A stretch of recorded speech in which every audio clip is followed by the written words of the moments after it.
From KGW, this is The Good Stuff. And that data is actually interesting to scientists. It tells us things about sort of the composition of the surface that the robot is walking over. Tonight on The Good Stuff, a four-legged robot that's been exploring the surface of Mount Hood, practicing to explore the surface of the moon. Thank you for joining us. I'm Christine Pitawanich. A group of researchers from universities across the country are teaming up with NASA to build a dog-like robot to send to space. KGW meteorologist Joe Ranieri got to tag along on their expedition up Mount Hood. At 7,000 feet along the Magic Mile chairlift, there's still plenty of snow for almost late June. But this group is more interested about the science up here and not the freshly carved slopes. This research is motivated by NASA's Moon to Mars objectives and kind of future work that is putting robots and humans on the moon and then eventually Mars together. Christina Wilson is an assistant professor at Oregon State University in the Collaborative Robotics and Intelligence System Institute. She's been working on this project for the last 2 years with other universities from around the country, including USC, Georgia, and the biggest of them all, NASA. And as you guessed it, the research name comes with a very big acronym. The LASSI project stands for Legged Autonomous Surface Science in Analog Environments, and the legs in that are come from the Spirit robots. This is Spirit, the four-legged robot that resembles a dog, is helping this team get back to the moon. There's a reason why researchers chose Mount Hood for this project. The big one is the terrain. Of course, the rock, the dirt, the sand, and the snow and ice will give the robot an idea of what the conditions could be like on the moon. And that data is actually interesting to scientists. It tells us things about sort of the composition of the surface that the robot is walking over. It gives us an analog where we have the same types of rocks. Kenton Fisher is a space scientist with NASA. At NASA, we're often looking at ways to adapt the engineering developments that are going on, things like rovers or robotic dogs, and use them for science applications. He's hoping the information they get down on Earth will lead to more discoveries in outer space. So the more we can pull out of engineering data for science applications, the better. And so that was what really drew me into this project initially. Even though he knows there will be a few missteps before that can happen. Again, that was Joe Ranieri reporting. He also asked the researchers for a bit of a timeline. They say it's possible that in less than 5 years, they could be with someone on the moon, like an astronaut, and also a robot like Spirit. And from the mountain to the Columbia River Gorge, where the Angels Rest Trailhead has officially reopened, the Oregon Department of Fish and Wildlife closed the trail a little over a week ago after a hiker had a close call with a cougar. Cougars living in the Columbia River Gorge, not a rare thing, but the big cat in this case apparently followed the hiker and took a swipe at them. There haven't been any reported sightings in a week, so that gave the green light for the trail to reopen. The Angels Rest Trail open now, and today, on this first day of summer, 6 public pools in Portland officially opened for the season. This year, all the outdoor pools have extended hours. Portland Parks and Rec is also offering swim lessons, water fitness classes, and they're hosting a swim team too. The only outdoor pool that did not open today is the Montevilla pool in Northeast Gleason due to work on upgrades. Opening day for that pool is set for July 22nd. You can go to portland.gov for more information, including pricing and hours. It might take a little bit more labor of love, but it's better for human health, environmental health, and public health. It is time for us to get out there, and this week you really don't have to go too far. Today we talk about the concept of natural gardens. This coming Sunday, Clark County will be hosting a self-guided tour to give you ideas on starting your own garden or enhancing the one you've already got. John Goodwin has the story. Let's get out there. Sponsored by the Oregon Lottery. It's really just to learn about how other people do things. I have more failures than successes, but that's how you learn. Trial and error is the name of the game for these Clark County gardeners. Essentially, we're here to highlight how beautiful natural gardening can be. Bethany Collette is with Clark County Green Neighbors. She's standing in the middle of Greg Andrews' garden in Vancouver. It is completely and totally natural in the sense that he is finding out ways to cut his water usage, to not use any synthetic chemicals, and to plant things that want to be here. It's exactly the type of garden the county is highlighting on its Natural Garden Tour. It's a self-guided tour where you can visit 9 natural gardens from Vancouver to Battleground to Washougal. It might take a little bit more labor of love, but it's better for human health, environmental health, and public health, right? To not have any of that kind of chemical runoff entering our waterways. Tour hosts and volunteers got a special pre-tour ahead of this weekend's event running from 10 to 3 on Sunday, June 23rd. Joseph Wujek's vegetable garden is also on the list. And I've already learned 3 or 4 things that are going to be helpful. So, you get a community of people with this kind of knowledge of the area, and it can be very helpful. The goal of the tour is to encourage gardeners to consider the impacts of their techniques, from choosing native plants to composting and more. Booklets with more details can be found at clarkgreenneighbors.org.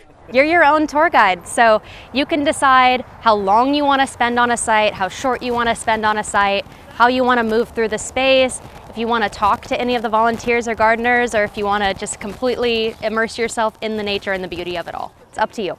In Vancouver, I'm John Goodwin. Let's get out there.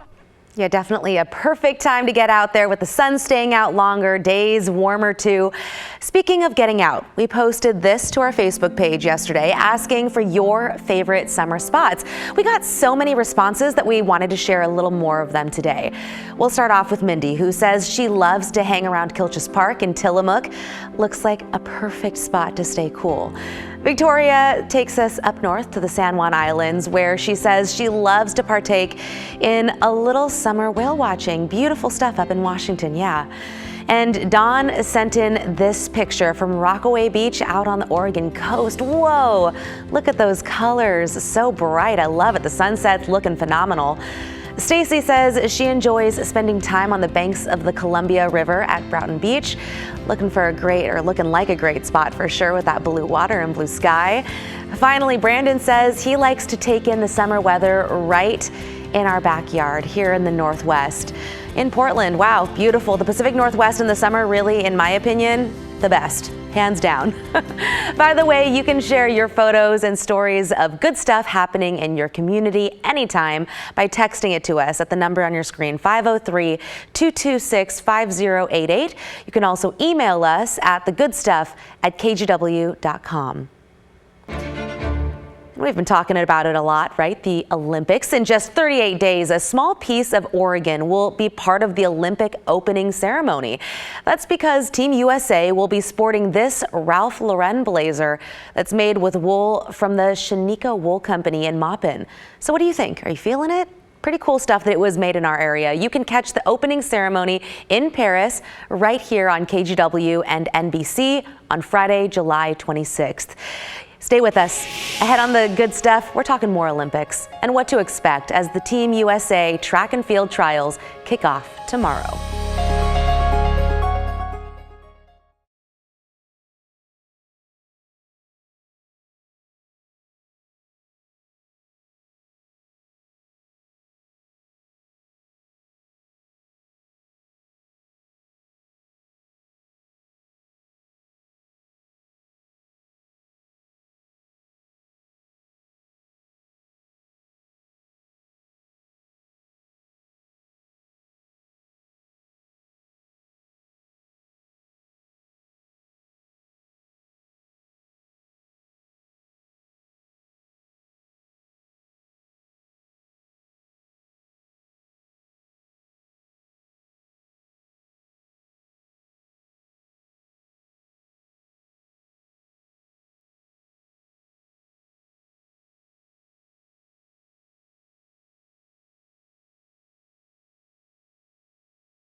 I'm here to do something and get a job done. I'm not here to just be a part of the moment. I'm here to be the moment. Ooh, here to be the moment. Tomorrow marks the start of the Olympic track and field trials for the Summer Games. Dozens of athletes with local ties will be competing for a spot on Team USA. This will be the 5th consecutive time the trials will be held at Hayward Field at the University of Oregon. Hayward is considered one of the best, if not the best, track and field venues in the world. Earlier today, we spoke with a few of the NBC commentators and athletes who will be at the event. From the little houses that surround this venue to the walk into the stands to the warm-up facility to even like at my lowest moments, like the crowd brought me back out of some of my biggest failures here, and I took it for granted as an athlete, but as a professional on the other side of all of this, this is impossible to recreate. It's hard to describe. But there's magic here. We all know it. Oregon is magic, right? And hey, if we're talking about athletes to watch, we can't not mention Ryan Crouser, right? 2-time Olympic gold medalist and world record holder Ryan Crouser will be in Eugene this weekend to compete in the trials. This is video from the last Olympics in Tokyo when Crouser won another gold in the shot put. His quest for a 3rd gold medal begins tomorrow with a qualifying round of the track and field trials. Then it's hopefully on to the finals on Saturday.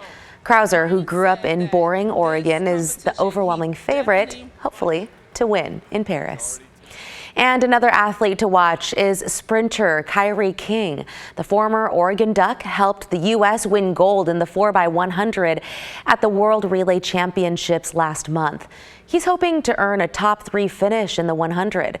King, you can see there, dyed his hair green, but it's not about being a duck. The theme this year was the Joker.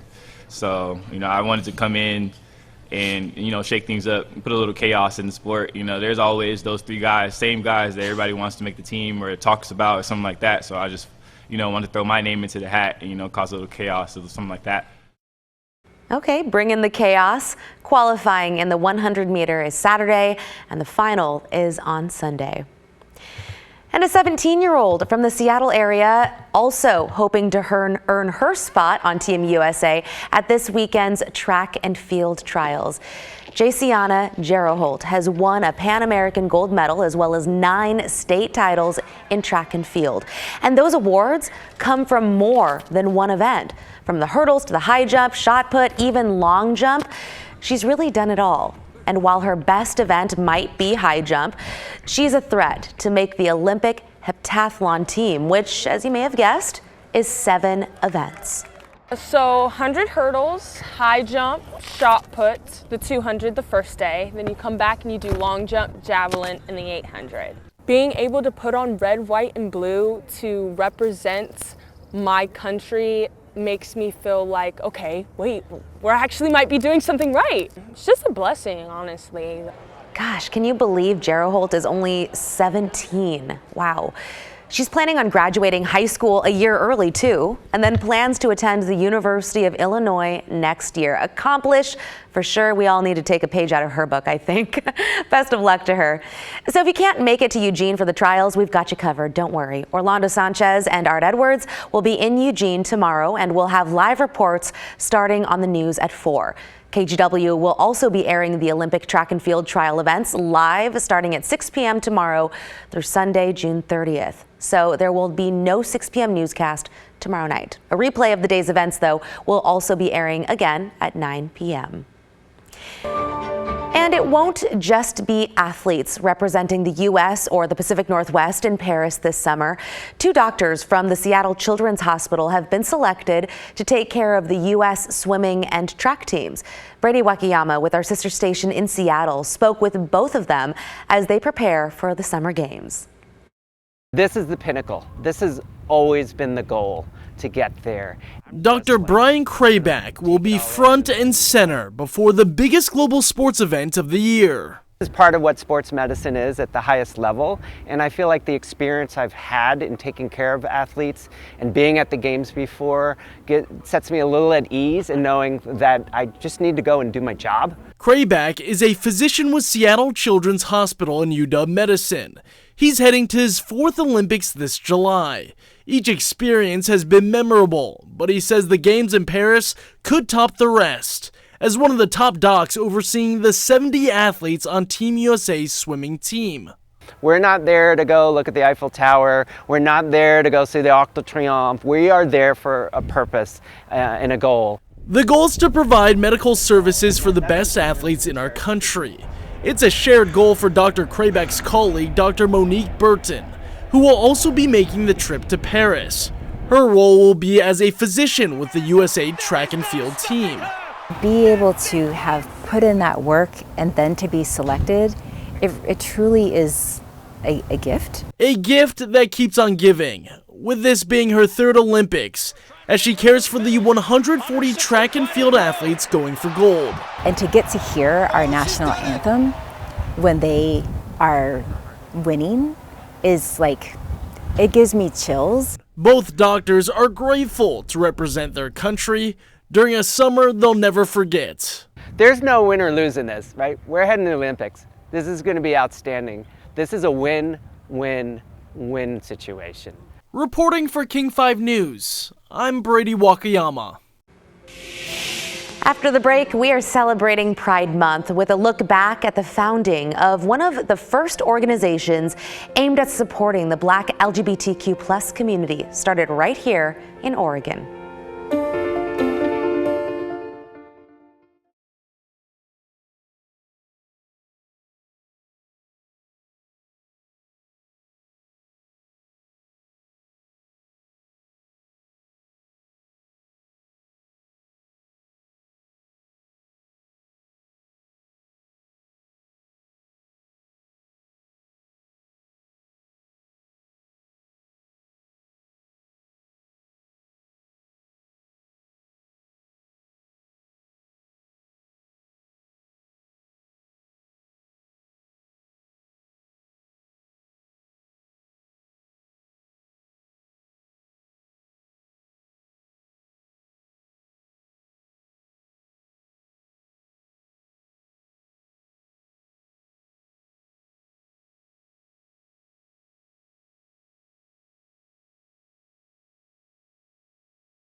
Can't get enough of that music. Welcome back. We are continuing to celebrate Pride Month with another edition of our Breaking Barriers series. Today we're sharing the story of the first Black PFLAG chapter in the United States that started right here in Portland. Daisy Caballero has a look at their mission of support, education, and advocacy for the Black LGBTQ+ community. LGBTQ activist Khalil Edwards receives the Emerald Award. Antoinette Edwards is a proud mother. Given by a Black sorority chapter. That was pretty significant. As she reflects on the family's journey, making a difference within the Black LGBTQ+ community. We are the co-founders with our son of the first Black PFLAG in the nation. The very first PFLAG chapter dates back to 1973 with the mission to support and advocate for LGBTQ+ people and their families. And we were blessed to be on many Hispanic news. But it wasn't until 2009 when the Edwards noticed a need specifically for their Black community. Well, they take the brunt of being Black and being gay. So it's very challenging, and there was no one to advocate for them. There was no respite or place for them to go to feel comfortable. For years, the Edwards home was that safe space for their gay son Khalil and his friends, a haven with judgment-free support not everyone had. Just because you're not gay doesn't mean you don't stand up for the gay community. They're human beings as well. When you don't have those basic needs met and you feel alone, that's devastating to your psyche, your mental health, your overall well-being. So they made it their mission to bring that sense of belonging to more people. It's life-changing. It could make the difference between life and death. According to the Trevor Project, a nonprofit focused on suicide prevention among the LGBTQ+ community, more than 1.8 million young people consider suicide each year in the U.S., and at least one attempts suicide every 45 seconds. And if we can just lead with love, we can see things differently, but if we lead with love, there's enough space for all of us to coexist. And America is crying for that, screaming for that, and we can contribute to that. We can make a difference. Daisy Caballero, KGW News. Love these profiles. You can catch more of our Breaking Barriers series right now in a playlist on our KGW YouTube channel. You can also watch them on our website. Just go to kgw.com/breakingbarriers. Stay with us. We're back with more good stuff in a moment.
Well, it looks like that is all the time we've got today. We appreciate you making a little extra time in your day to hang out with us here on The Good Stuff.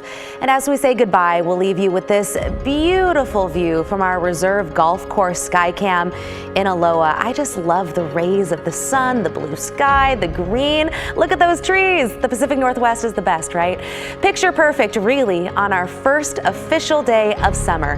We hope you enjoy it and also have a great night.